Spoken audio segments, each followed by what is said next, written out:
Israel sent UNRWA recently a list of 100 names and IDs of UNRWA staff who are Hamas terrorists. UNRWA hasn't done anything about this. Hello and welcome to State of a Nation. I'm Eylon Levy. When the clock struck midnight in Israel on January 30th, UNRWA was officially banned from the country. According to Israeli law, military and government agencies are now prohibited from cooperating with this UN agency. It is unprecedented for a member state of the United Nations to ban cooperation with a UN agency, but guess what? It is also unprecedented for the staff of a UN agency to massacre the citizens of that member state. This law, passed in the Knesset 3 months ago, has now come into full effect. And the reason is clear, at least for everyone in Israel, if it is not for people around the world. UNRWA is a Hamas front organization.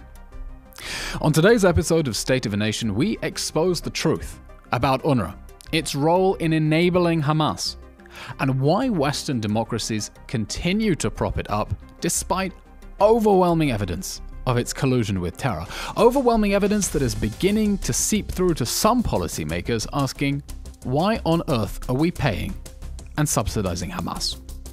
This episode is a compilation of past conversations with 3 expert voices who have been at the forefront of raising public awareness about this critical issue. I sit down and talk with Hillel Neuer, Executive Director of UN Watch, a one-man machine who has been leading the charge against UNRWA. I talk to Melanie Phillips, journalist and commentator. And I speak with Jonathan Conricus, former IDF international spokesman, who reveals shocking revelations about how at the beginning of the war, UNRWA blocked Israel's efforts to try to evacuate Palestinian civilians to safety, insisting that they remain inside Hamas strongholds. Yes, they have blood on their hands. Through their insights, we break down what's really happening at the UN and why the system is stacked against Israel, how UNRWA has become a tool for Hamas, not just through a handful of bad actors, but as part of its very structure. The problem is not a few bad apples, the whole barrel is rotten. And we talk about why it is a dangerous illusion to attach moral authority to the United Nations, and how the institutions of the body set up in the wake of the Holocaust and the Second World War have been weaponized to wage war on Israel. We talk about whether the UN is beyond reform and what Israel and its allies must do in order to fight back and in order to stand up for the international rules-based order that we clearly care about much more than those who are scrambling to secure funding for a UN agency that acts at the behest and the service of terrorists. If you want to understand how Israel ended up at war not just with Hamas in Gaza, but with a whole network of international institutions running interference for Hamas, you won't want to miss this conversation. Let's dive between the lines and beyond the headlines. Breaking news out of Israel this morning. Shocking hostage taking. Hundreds of Israelis are dead. I want to bring in Israeli government spokesman. Eylon Levy. What happens when a 4-day pause? How do you resolve this? Where does this go? Hillel Neuer, welcome to the State of a Nation podcast. Thank you for having me. Have I ever told you you're my hero? No, first time. So you're my hero. Thank you. You've done a terrific job in standing up to bullies, speaking truth to power, standing up as the little guy on the big stage of the United Nations, and we'll watch a couple of the clips that you've made, and really telling them the truth to their faces. Thank you. One of the things that's really been bothering me in the course of this war is seeing some of the really vile opinions and behavior coming out of the United Nations. We're recording this podcast after Israel announced that it would deny entry to Francesca Albanese, who is the UN Special Rapporteur for occupied Palestinian territories, after she denied the anti-Semitic character of the October 7 massacre, claimed it was some act of resistance to Israeli oppression. And I wonder, how does the UN get filled with so many people with such repulsive opinions? They have to get appointed. And in the case of Albanese is a good example. She was appointed by the President of the Human Rights Council with the approval of all 47 members, including many democracies. I'm not going to name them today, but I may name them soon on Twitter. Stay tuned. We told them she was a known case. The fact that she's comparing Israelis to Nazis. This was known before she was appointed. This was known before she was appointed. We published a dossier on her. the fact that she was virulently, not just anti-Israel, but anti-Semitic, comparing the plight of the Palestinians to the victims of the Nazis. She's been engaging some really horrific Holocaust inversion as well during this war. During this war, but again, yeah, before she was appointed. So we told the UN, we published a dossier. It was called Mandate to Discriminate. We wrote a report about the position she had and the different candidates. The world knew exactly who she was. The Palestinians knew who she was. That's why they wanted her. That's why the Arab and Islamic states wanted her. And enough other countries joined in appointing her. You're saying it's not a fault in the system. It's not a bug in the system. It's a feature. It's a feature. It's a feature. And certainly in her case, yes. So look, what I want to do today is talk to you about that feature, how it is that this anti-Israel bias has become so deeply ingrained at the United Nations, to the level that it is institutional. It's not systemic rot. The system is the rot. Try to understand how we got here. Try to understand how we deal with it, because I find as a government spokesman, one of the biggest challenges is waking up every morning and essentially declaring war on the whole world. Because in order to make the case for Israel, I have not only Hamas and the Palestinians telling me that I'm a liar, I have all the United Nations agencies that have been covering up for Hamas saying the same, and a whole alphabet soup of human rights organizations also echoing their message. And they all seem to have been completely mobilized against Israel in this war, running interference for Hamas, essentially. Yes, it's true. I mean, certainly the UN does produce a disproportionately anti-Israel outcome, even if several countries that belong to the UN may not be that hostile, but the net result, because in part of 56 Islamic states who historically didn't have much to unite them. You know, Iran and Saudi Arabia, for example, are historic rivals. But the thing that unites them when the Islamic group meets is the struggle against Israel, historically. Of course, now we're at a time when the Gulf Arab states are looking towards peace with Israel and the Abraham Accords. But putting that aside, up until a few years ago, when the Islamic countries would meet to talk about the organization of Islamic countries, the sole unifier, the common denominator, was Jerusalem and Israel. That's the only thing that really united them. Or, you know, they would also accuse the West of Islamophobia. That became an add-on around the time of 9/11.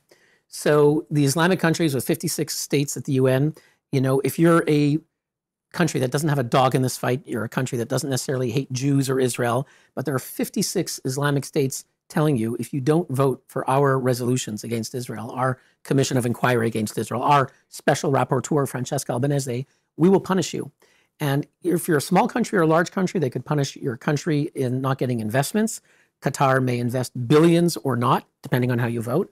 But as an individual ambassador, maybe you'll get appointed to some high UN position, which many aspire to in New York or Geneva, or you won't get it because you angered the Arab group of 22 countries and the Islamic group of 56 countries. That is a big role in what happens at the UN. Because 56 countries is more than a quarter of the entire UN membership. And sometimes I think people have a habit of looking at the United Nations, treating it with a great degree of reverence, as if it is this independent institution that has sworn an oath to the sacred UN Charter, when in fact it is essentially the sum of its parts, and those parts are not particularly liberal and not particularly democratic. That's right. I think certainly in Europe and many other countries, I grew up in Canada, when the headline says the United Nations Human Rights Council said, people imagine, and the Lord said to Moses at Sinai. They imagine men in long white beards dressed in white robes strolling along Mount Olympus, making their decisions based on facts, logic, or morality. And I find that so often being interviewed, where the interviewer will say, according to the United Nations or the UN Special Rapporteur, and it just has this halo of sanctity around it that you cannot touch. There's this impression that it's, you know, there's a decision of Socrates, Aristotle, or Plato, when in fact, those sitting around the table are historically Gaddafi, Castro, and the House of Saud sitting around the Human Rights Council. So let's slaughter that sacred cow and have a look at what the United Nations really is as an institution removed from the very lofty and noble values that were supposed to have led it into an institution that has, would it be fair to say, I mean, essentially hijacked by non-democratic states? Yes. The Human Rights Council is now 60% full-on tyrannies or other non-democracies. And the Qatar, Human Rights China, Council condemns Israel with a frequency of more than any other country in the world, more condemnations against Israel, certainly than Iran, Syria, North Korea combined. There's one agenda item on the whole world at each session and one agenda item on Israel alone. No other country, not Russia and Ukraine, not North Korea, not Syria has its own agenda item, only Israel. Truly astonishing. So we're talking about an institution that has this deeply embedded institutional bias and obsessive focus against Israel, because that is what helps all the Islamic countries mobilize together for collective action. It's the one thing they can agree on. But not only, I don't want to give a free pass to the European countries, for example, and many others. The Islamic and Arab countries lead the resolutions, but they are automatically joined by all the other dictatorships that are not Islamic. Russia joins them. Cuba joins them. North Korea joins them. That's for sure. But in many cases, sadly, even our own democracies abstain. No. In New York City at the General Assembly, the EU countries and the UK too will typically support 2/3 of the resolutions against Israel. They will vote yes. Why? If you ask them, they will say, well, it's a resolution condemning Israel for violations of international law, and that's our position, and we support that. And if you say, well, okay, I understand your position, but there's one resolution on Iran and 15 on Israel. You support 10 of those. Why would you support 10 resolutions against Israel? Isn't it obsessive and counterproductive for the UN? One of the things that's also been disturbing me about the way the United Nations has been acting in this war is how Hamas has essentially used it to launder information for global consumption. Now, I'm going on every day giving interviews, press conferences, so I see how this information is getting circulated around the world. Hamas will make a claim. It gives it to UNRWA. UNRWA releases the same claim with a UN stamp on it, even though UNRWA is a Hamas front. It's an organization that is 99% Palestinian, and the 1% international leadership buy into it. The next thing we know, that statement is getting quoted at the International Court of Justice. Figures. Exactly, UN figures, these are Hamas figures, get passed on to UNRWA. They're then getting quoted at the ICJ.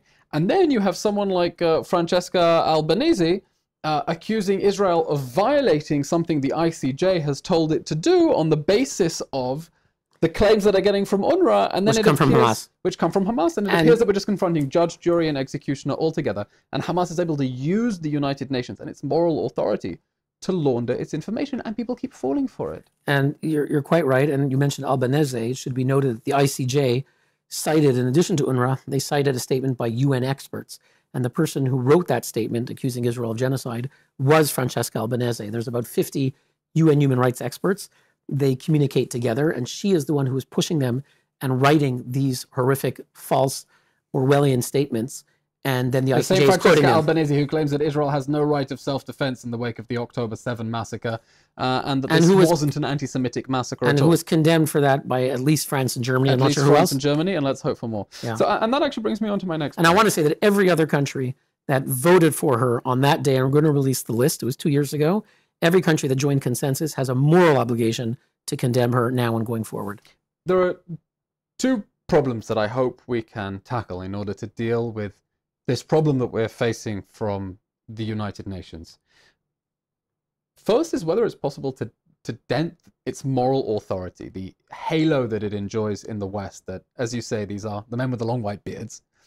And the other is whether it is actually possible to reform this institution in a way that makes it live up to the lofty and noble values that were set out in the UN Charter. Do you see a prospect either for serious reform or for making people look at the UN seriously for what it is if it cannot be reformed?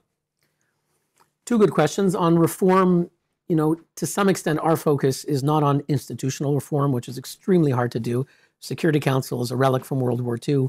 Try to change it and give other countries the veto. Well, why would you give it to South Africa and not to Nigeria? Why would you give it to India and not to some other, not to Pakistan? Right. So it's a very big mess. And I think it's very hard to change the Security Council. And much of the UN is very hard to reform. And I don't even think that's the right focus. Let's start with what our democracies are doing. In New York at the General Assembly every year, there is one resolution on Iran, one on Syria, one on North Korea, and 15 against Israel. As I mentioned, most Western countries support 2/3 of the resolutions against Israel, like 10 of them. Yet those same countries, France, Ireland, Italy, have not initiated a single resolution on China, 1.5 billion people, denied any form of human rights, against Cuba, a police state, Pakistan, where women will have acid thrown on their faces and the regime does nothing. And you go through the list, Zimbabwe, Venezuela. None of these regimes has ever had a UN General Assembly resolution introduced against them by Western countries. So in my opinion, so much more could be done with the existing structure, but with political will, with backbone. And our Western countries need to find the backbone, and that it won't necessarily change the UN entirely, but that moral minority voice would be heard, because at the end of the day, we look to what our democracies say and do. Well, let's have a look now at this graphic that we've set up, and I'll use this as another opportunity to plug the show on YouTube so people can watch it instead of having me describe it. General Assembly resolutions. Let's have a look at the number of condemnations of different countries. We have 1 for North Korea, 2 against Russia, 1 against the United States, 1 against Iran, and how many against Israel do we have here on the infographic? This says 14. 14. How is that possible? How is it possible that Israel finds itself condemned by the General Assembly more than all other countries put together? And how is it that it doesn't strike other Western democracies as obscene that this is what the World Assembly is doing? I don't have an answer for you on why countries could allow that to go along and who go along with it. Again, Western countries, most of them, the European countries and the UK typically vote for 2/3 of those 14 or 15, depending how one counts, each year. And they come up with frivolous justifications saying, well, we don't introduce the resolutions and it's international law. You know, in any other situation, even against a terrible dictatorship, if someone were to bring 14 resolutions against North Korea, they would say, you know, as we say in Hebrew, examtem. You went too far. Bit over the top. You went too far. We have 1, maybe 2 if there's an ongoing war, like on Russia, there might be a handful. But something that's a protracted situation, to have 2 resolutions on the Golan, where there's a handful of Druze who are allegedly their human rights being violated, the whole thing is absurd. But even if it were true, to have 2 resolutions about the Golan Heights when there's not 1 resolution for 1.5 billion Chinese people, it's absurd. As always, a way for countries to distract from their own failures and not take responsibility and deflect. I want to show here 2 of your most viral moments at the United Nations. You've landed a good few punches over your years at UN Watch. It's been how long? 20 years next month. 20 years at UN Watch. Let's have a look at a speech you gave in 2007, the famous banned speech. Let's have a look at what you said, and then I want you to tell me what happened after this. I now give the floor to a representative of United Nations Watch. Thank you, Mr. President. 6 decades ago, in the aftermath of the Nazi horrors, Eleanor Roosevelt, René Cassin, and other eminent figures gathered here on the banks of Lake Geneva to reaffirm the principle of human dignity. They created the Commission on Human Rights. Today we ask, what has become of this noble dream? One might say, in Harry Truman's words, that this has become a do-nothing, good-for-nothing council. But that would be inaccurate. This council has, after all, done something. It has enacted 1 resolution after another, condemning 1 single state, Israel. In 8 pronouncements, and there will be 3 more this session, Hamas and Hezbollah have been granted impunity.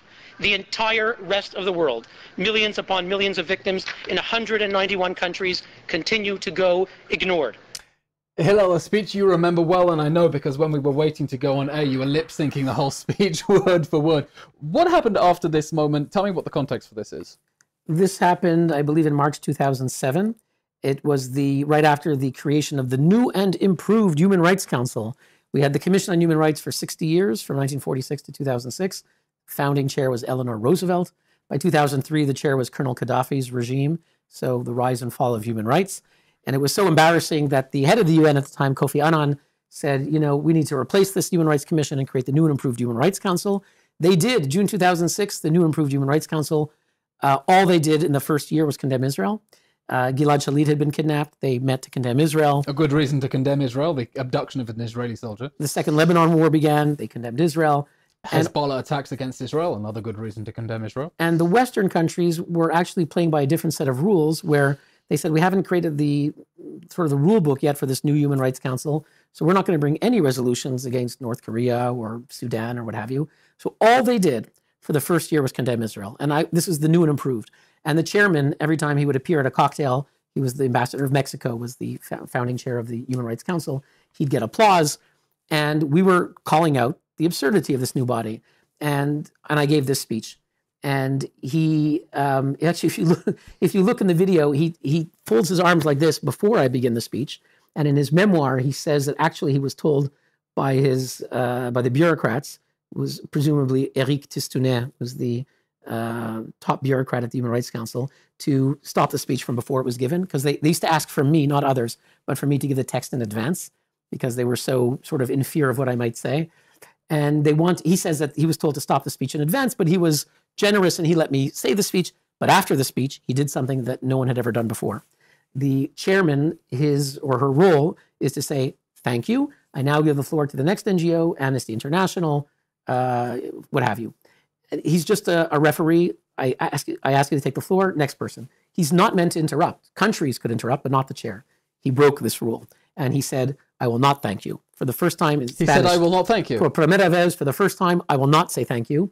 And this is because what you said, you recalled the names of the founders. I mentioned Eleanor Roosevelt and René Cassin. You invoked the names of the founders. You insulted them. I did not insult them. And you praised them. You insulted the people who were abusing their legacy. That's right. That's right. So he took it personally. And, well, maybe I wasn't personal, but I was hitting the council. And he ripped into me. And he said that if you ever give this speech again, I will strike it from the records. He banned my speech from ever being delivered again. When it happened, I was in the back. What do you mean he banned it from being? He said, if you ever give this speech again, I will delete it from the records. So he said, you cannot give this speech again. You cannot give this speech again. And do you feel like a political dissident? Well, I'll tell you, I was in the room, and it's the United Nations. The Human Rights Council looks in New York, and he's far away, sitting on the chair. And the whole room is looking at me. It was like a kid when I was 13 or something, the principal called me out in an assembly for talking, and you're embarrassed. It was very embarrassing. But a guy came up to me, his name is Brett Schaefer, and he said to me, he's an American with heritage, and he said to me, Hillel, I can't believe what just happened. I was embarrassed because, I didn't even know he was talking to me. The seat that I was speaking in, you speak and then you get up and give it to the next guy. So I got up, and my intern tapped me on the shoulder and said, Hillel, he's talking to you. I said, what do you mean?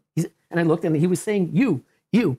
And so when I left the room, I realized that suddenly YouTube had begun. It was all new. There wasn't even social media. There was no Twitter. There was no anything. World away. It was, but there was YouTube. And I said, well, there's this thing called YouTube. And this just started to be videoed, the UN speeches. And I said, the whole year, Iran has been saying these horrific things, denying the Holocaust. Cuba is attacking UN experts who criticize Cuba. And he always says, thank you, thank you, thank you. And we put up that speech, that video. And to answer your question, yes, I do. I do feel like a Soviet dissident in Moscow, in the an anti-Soviet dissident, an anti-Soviet dissident, an anti-communist Soviet dissident. Whereas I'm in an Orwellian world where they will twist the truth, they will shut me down repeatedly, scratch my name off speakers lists, and I'm just trying to speak the truth. Even though you have really been sounding the alarm about deep problems, including about UNRWA and the UN cover-up of the Hamas infiltration of UNRWA, and their response has been largely to disparage, belittle, and defame you as an independent watchdog rather than taking seriously the allegations that you've been raising. From the beginning till today, it's extraordinary that Chris Gunness, again, who was the official spokesman, has now been revived as a surrogate. He just the other day said, don't listen to UN Watch. I announced that I put on Twitter that I'm going to make an announcement about something, about UNRWA. It was very terse. I said, I'm going to make an announcement about UNRWA. Oh, yes, he wasn't very happy about that, was he? He had a meltdown, and he started saying, journalists, don't listen to him. Journalists, this is in the name of Israel and the IDF, and they had nothing to do with my announcement.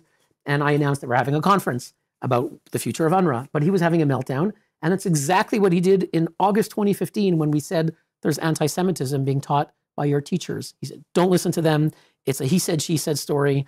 And of course, over the years, nothing that we said has ever been, disproven. Right. And when the UN then says that it takes very seriously allegations against UNRWA, it is, as I said in one of the press conferences, complete poppycock, because they've been ignoring you when you The opposite is true. Exactly. They attacked us. Melanie Phillips, welcome to the State of a Nation podcast. Hello, Eylon. Thank you very much for having me on. When the Sky interviewer is saying, Hamas told me this, and the UN says the same thing, and a whole alphabet soup of human rights organizations say the same thing, and it's my word as a government spokesman against half of the world, I think viewers know which side they're taking. That makes my job all the more difficult. And I'm wondering what it is that we don't understand about the starting point with which British or American audiences think about the conflict, about why these organizations that purport to be humanitarian are essentially running interference for Hamas. What do we not understand about how people outside Israel are viewing this conflict? If Britain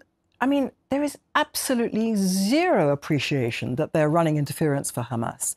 In Britain... They don't understand the way that all these UN agencies are running interference for Hamas. If you're a decent, Christian, God-fearing individual who's pretty apolitical but has a conscience, and, you pass the Oxfam shop, you get the Amnesty International begging bowl in the street, you give because it's for good cause, because it's for Palestinians and it's for humanitarian purposes. There is zero understanding of the way in which the whole humanitarian industry of NGOs, charities, the major charities, plus the whole apparatus of human rights law and all the rest of it, has been co-opted completely. How? How did that happen? Why have these organizations been co-opted in a way that in this war they are essentially interfering to try to save Hamas's skin after the October 7 massacre and make sure that this war ends with Hamas still on its feet? Because that's to be the logical conclusion of anyone who is trying to demand that this war end with anything other than a total Israeli victory. Well, I think there are a lot of components for that, and I wouldn't claim to know all of them at all. First of all, a number of them are under the umbrella of the UN. It is a major international world misapprehension that a transnational body like the UN, which is supposed to be promoting peace and justice, does that because it's a transnational body.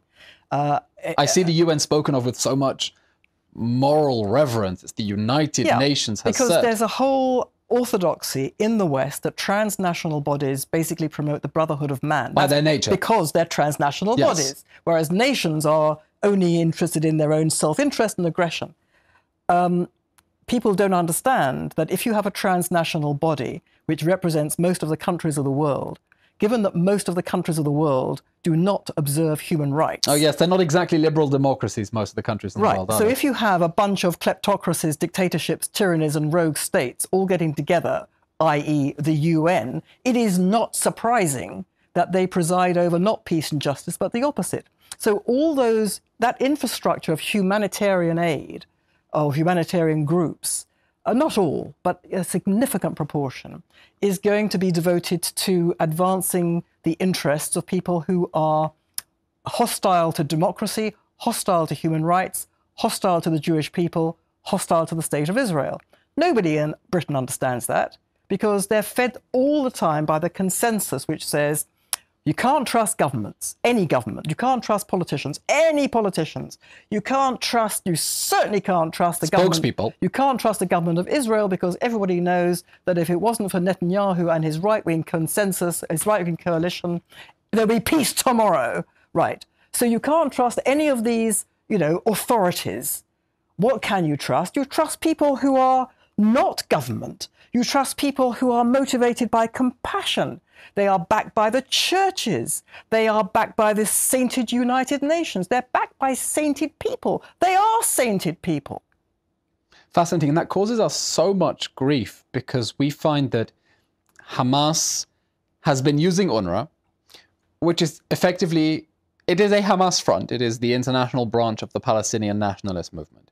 Using it not only to store tunnel shafts and weapons in their facilities, but also to launder its information for global consumption. Because Hamas claims something, UNRWA then will put it out in a press release with a blue UN logo. And the next thing we know, the International Court of Justice is quoting an UNRWA allegation. And then it's not Hamas saying, it's not UNRWA saying it, it's the International Court of Justice. And it's causing us very serious problems. I think it's extremely difficult for the vast majority of people to get their head around this. I mean, it's a terrible thing that we're all facing here, where you have an international establishment ostensibly devoted to peace and justice and humanitarian and compassionate concerns, which is entirely... Which are very noble values.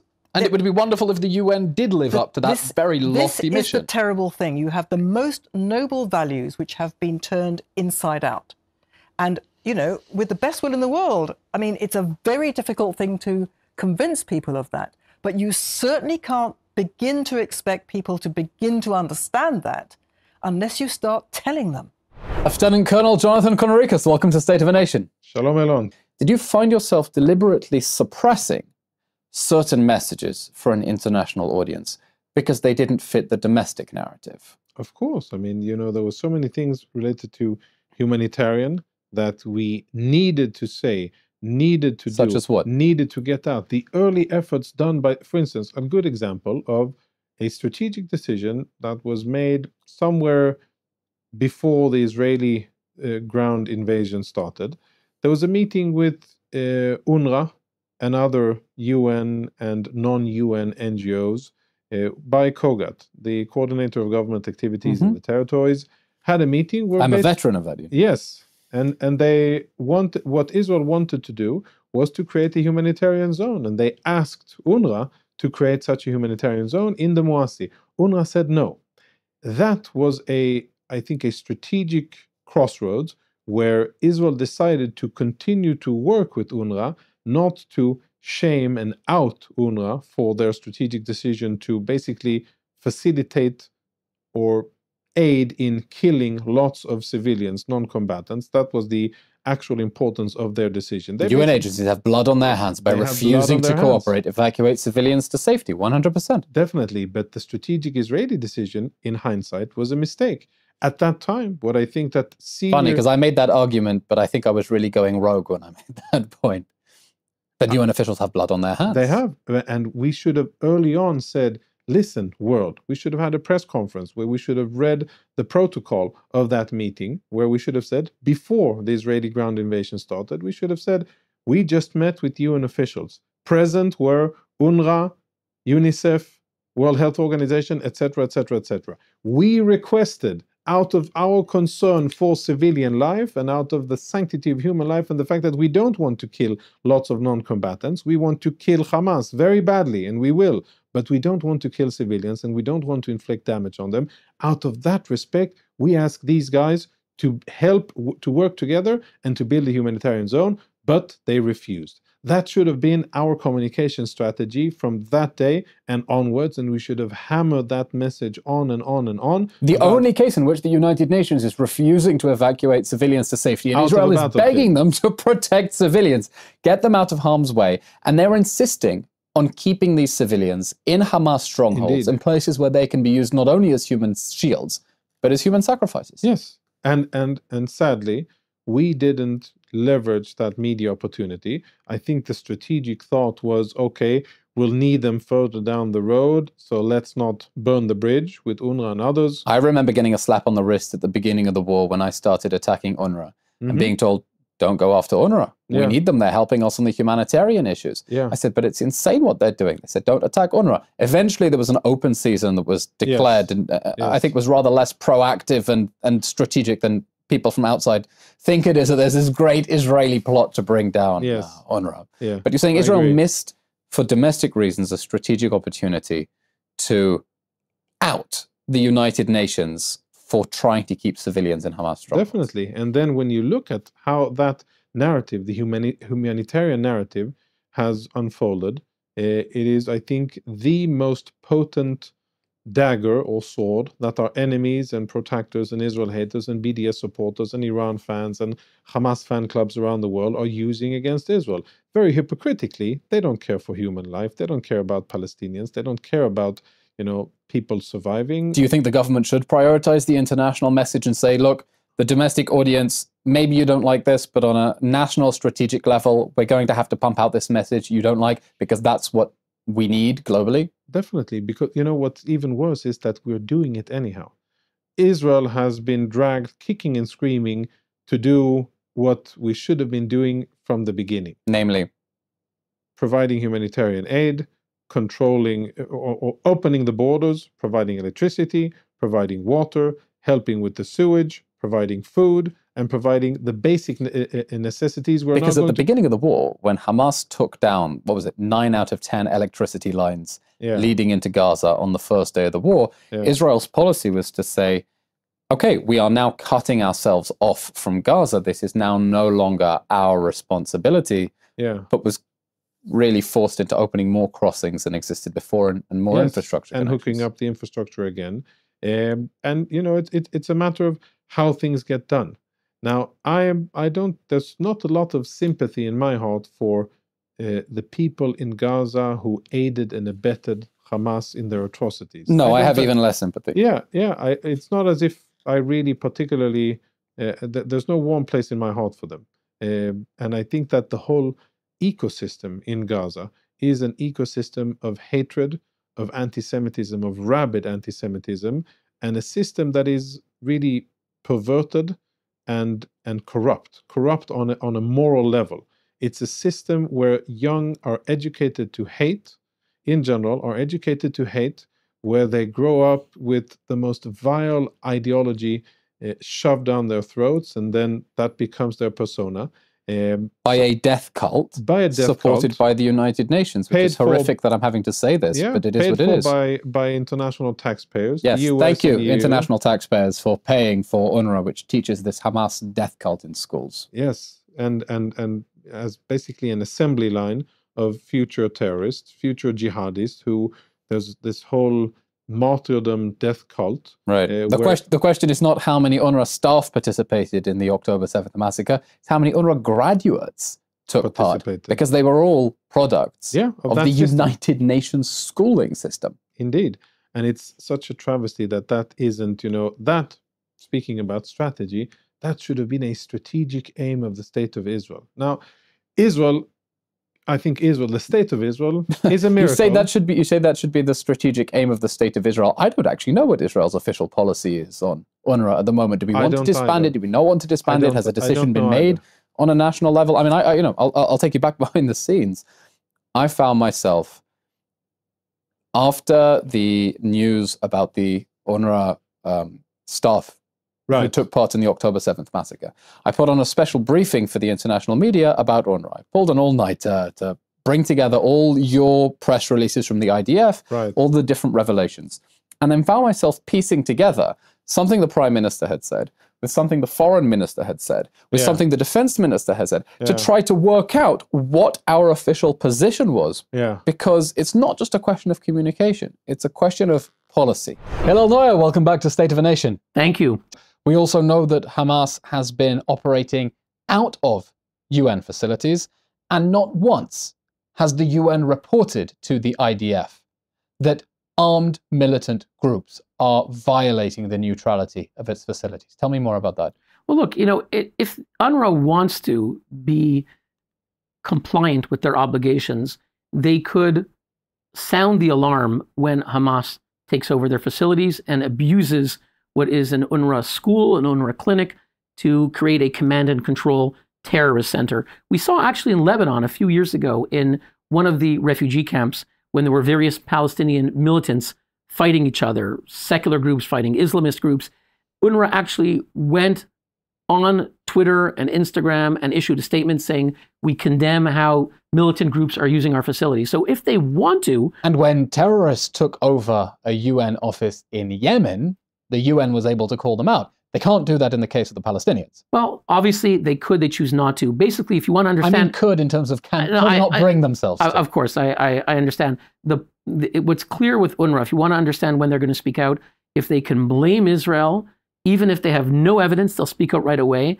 If there's some blame against Hamas, suddenly the most they'll say is, well, we need to investigate, we need to authenticate, we need to corroborate, we need time, we need months, we need 10 months. But if there's something against Israel, within minutes, Philippe Lazzarini is there on Twitter condemning Israel, even when it's Hamas firing rockets on itself, rockets that fall short. It's only to blame Israel will UNRWA speak out. If it's something that might implicate Hamas, omerta, complete silence. Tell me, is this normal for staff of UN agencies to also be signed up, fully paid operatives for terrorist organizations and to take part in terrorist massacres? Or is this unique to UNRWA? To be honest, I'm not aware of any other cases in the world where a UN humanitarian agency has not just one, but several individuals who've been fired. Now we have 9 who are fired for partaking in a massacre, another 9, there's some evidence. And of course, we know it's much deeper than that. I'm not aware of any other precedent. So at a minimum, you'd expect the head of the agency to resign. I've been overseeing an agency where 9 of my humanitarian, a social worker involved in kidnapping, mass murder would resign. Maybe the donors would not freeze funding for a few months, but would do so permanently. That's the kind of consequences we'd expect to see. You'd expect the donor states would be condemning this in a serious way. But since the report came out, actually, you've heard relative silence from the donor states, which is shocking. And of course, this isn't just a question of the individuals who took part in the October 7th massacre. There is an attempt among UNRWA's apologists to say it's just a few bad apples. Even though, let's put to one side, yes, most UNRWA staff members did not take part in the October 7th massacre. Most of the perpetrators of the October 7th massacre were not UNRWA staff members, but most of them were UNRWA graduates. They were products of the school system, and you have done a lot of work exposing how UNRWA schools have been indoctrinating Palestinian children. But the complicity, the overlap organizationally between Hamas and this UN agency goes so much deeper that no one can say it is a few bad apples. It is a case of a totally rotten barrel. Tell me about that complicity. Look, let's look at the numbers. The UNRWA and its apologists, since the revelations in January, tried to put the focus entirely on the 12 people that Israel had identified. And then for months, we heard from Mehdi Hassan and others, there's no evidence, where's the evidence? And of course, in the end, there was evidence, and they fired most of them. And the evidence had to have been really compelling for the UN to take that step. So even though it's important to say, in the press release, which we got because we didn't get the full report, they didn't say they took part in the October 7th massacre. They tried to fudge may have, could be, indications, but maybe, bottom may have. line, when you had the press conference with the UN spokesperson and they asked them, what does this maybe, could have, maybe was have? They said, highly likely. When pressed, likely or highly likely. And Emma Riley, who is a very courageous UN whistleblower from Geneva, who was in the UN Human Rights Office, she wrote on Twitter saying, UN doesn't fire people unless there's very strong evidence. If they fired them, that's compelling evidence. She said the press release would have been spin by the comms people, the communications people, because they're trying to dictate the headline. And of course, some of the journalists are only too happy to comply. And to limit damage. But indeed, in the press conference, they acknowledged that it's likely or highly likely you didn't get headlines like that. But let's look at, the UNRWA wanted to focus, say, this is all about just 12 people, 12, rotten apples, even though actually the expression is a few rotten apples spoils the whole lot. They try to say it's just about 12 people. Let's look at that, all right? 12 people that Israel had identified. Then you have 100 names that Israel gave, and I published the list on my Twitter account last week. Israel sent UNRWA recently a list of 100 names and IDs of UNRWA staff who are Hamas terrorists. UNRWA hasn't done anything about this. Then you expand it a bit more. We've identified 200 names of UNRWA teachers and school principals who regularly promote terrorism, glorify Adolf Hitler. It's on our website, unwatch.org, the case against UNRWA. Then you have the Terrorgram report, which we released in January. 3,000 members of an UNRWA teachers group who celebrated the atrocities of October 7th. So now we're at 3,000. Then you look at numbers like in 2011, when UNRWA, the teachers union leader in Gaza by the name of Su'ail al-Hindi, he sits on the Hamas Politburo with Yahya Sinwar. When he was identified as belonging to Hamas, and UNRWA was embarrassed into finally suspending him in September 2011, 8,000 UNRWA teachers rallied for this senior Hamas terrorist. They shut down UNRWA schools for months, shut down 220,000 students. So 8,000 Gaza UNRWA teachers rallied for a Hamas leader. In Lebanon today, because Su'ail al-Hindi... By the way, that is a cautionary tale that UNRWA learned the hard way, that when it tries to push back against Hamas's takeover of its institutions, it's not Hamas that pushes back, it's the Palestinian people who rise up to demand that UNRWA and Hamas continue to operate hand in hand. Well, presumably it was Hamas that gave the order to mobilize them, but they complied. But this was a mass move. They complied, and there were no protests saying, why are you shutting down our schools for a Hamas terrorist? 220,000 students are out of school, and the people go along with it. Then this happened in 2011. In 2017, it came out that Su'ail al-Hindi was elected to the Hamas Politburo. UNRWA couldn't hide it anymore. Actually, Chris Gunnis, the then spokesman, said, I asked Su'ail al-Hindi, and he said, no, he's not with Hamas. Oh, that's all right. Yeah. So their response was still denial. because in 2011, after the protests, they reinstated him. 2017, they finally asked him to resign. They didn't fire him. They asked him to resign. There were parties celebrating his 27 years with UNRWA. He went on to become one of the senior overt Hamas leaders, part of the Great March of Return, and was involved in planning the massacre, sitting now in Turkey. And that brings us to the end of today's special episode of State of a Nation about UNRWA. As always, if you're enjoying these episodes, and I assume you are, if you've reached till the end, please subscribe on YouTube, Apple Podcasts, Spotify, wherever you get your podcasts. Give us a like on all the social media platforms, Instagram, Twitter, TikTok, everywhere. And subscribe. Make sure that you send the link to friends who will feel enlightened and informed by our conversations here in the studio. I'm Eylon Levy, and thanks for watching.